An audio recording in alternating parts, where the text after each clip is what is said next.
Dicen que el sufrimiento humano tiene la capacidad de enseñarnos, de marcarnos para no repetir los mismos errores. Pero la historia parece no escuchar. Auschwitz, ese lugar donde la ciencia, la ética y la humanidad colapsaron en una maquinaria de horror, debería ser el recordatorio eterno de lo que nunca debe permitirse. En el bloque 10, Joseph Mengele, también conocido como el Ángel de la Muerte, transformó a gemelos y prisioneros en experimentos vivos, borrando su humanidad con cada inyección, con cada mutilación, con cada autopsia en el nombre de una ciencia perversa. Las víctimas no eran personas para él, solo eran piezas reemplazables en un juego macabro disfrazado de investigación. Pero Auschwitz no es solo un capítulo oscuro en la historia, es una advertencia de que si no escuchamos, estamos condenados a repetir los mismos horrores en diferentes formas. Al final de este episodio, exploraremos cómo incluso hoy el genocidio sigue siendo una herida abierta en otras partes del mundo. Quédate hasta el final y reflexionemos juntos sobre los costos de nuestra indiferencia, porque recordar no es suficiente, actuar es lo único que puede honrar verdaderamente a las víctimas. Yo soy Julián Álvarez y esto es Contravida Podcast, donde la ciencia y el horror disfrazado de progreso médico parecen ir de la mano. Comencemos.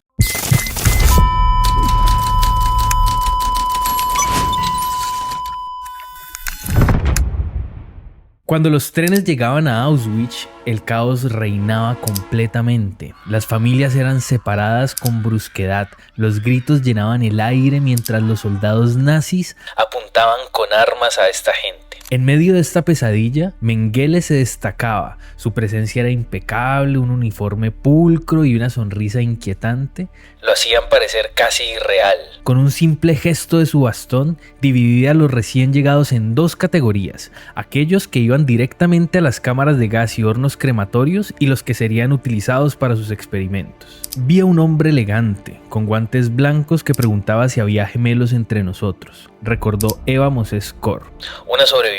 Mi madre levantó mi mano y la de mi hermana, y esta fue la última vez que las volví a ver. Mengele buscaba gemelos obsesivamente, su interés no era casual, veía en ellos la oportunidad de desentrañar los secretos de la genética.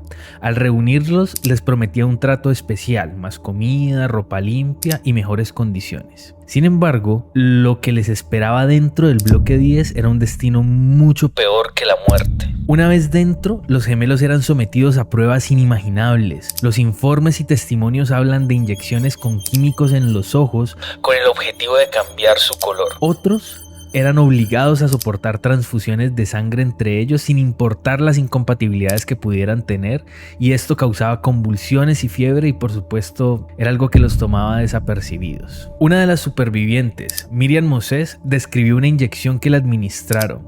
Sentí que mi brazo ardía como fuego y mi cuerpo entero temblaba.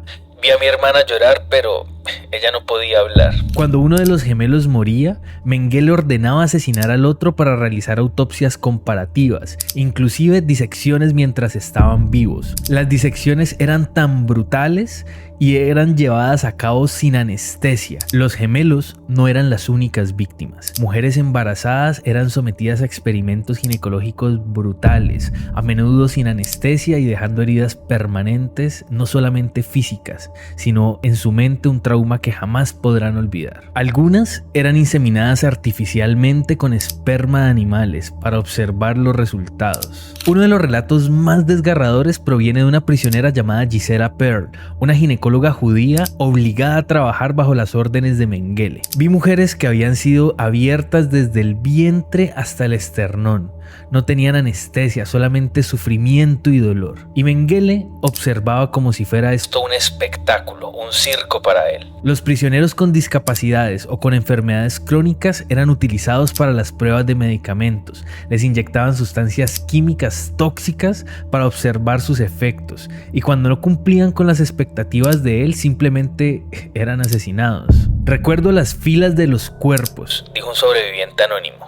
Se apilaban como leña, cada uno con una historia que nadie escucharía jamás. La perversión de la ciencia. Mengele estaba convencido de que sus experimentos tenían un propósito superior. La obsesión con la pureza racial y su creencia en la superioridad aria lo cegaron completamente a la humanidad de sus víctimas. Lo que hacía no era ciencia, era tortura disfrazada de investigación. En sus notas, Mengele describía con frialdad los resultados de sus experimentos como si estuviera trabajando en una simple ecuación. Pero detrás de cada cifra, de cada gráfico, había un ser humano, un niño, una madre, una persona con discapacidad o simplemente alguien que lo había perdido todo, incluso la dignidad.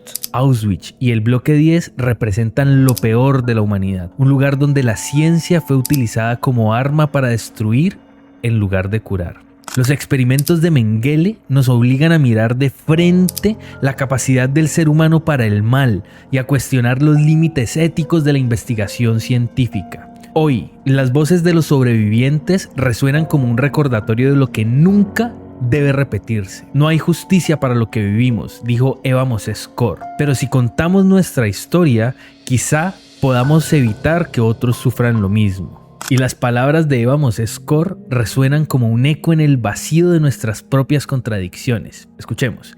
Si contamos nuestra historia, quizá podamos evitar que otros sufran lo mismo. Pero ¿hemos aprendido algo realmente? La humanidad ha escuchado relatos desgarradores como el suyo una y otra vez, y aún así las sombras del genocidio nos siguen acechando, cambiando de nombre y de rostro, pero mantienen intacta su esencia de destrucción.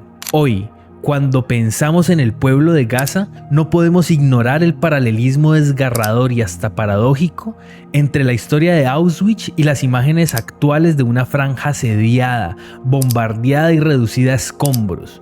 No es difícil imaginar a los niños de Gaza descalzos entre los escombros de sus hogares, con miradas perdidas que reflejan la misma desesperanza que se veía en los vagones rumbo a los campos de concentración. La diferencia es que ahora no hay trenes ni cámaras de gas, pero el resultado es exactamente igual de aterrador. Lo único que cambia es que ahora es el pueblo de Israel quien realiza estas atrocidades. Y los resultados serán los mismos: la aniquilación de un pueblo. La historia debería habernos enseñado que el genocidio no tiene justificación ni contexto que lo redima. Sin embargo, parece que los ciclos de violencia y opresión se repiten con una lógica casi enfermiza.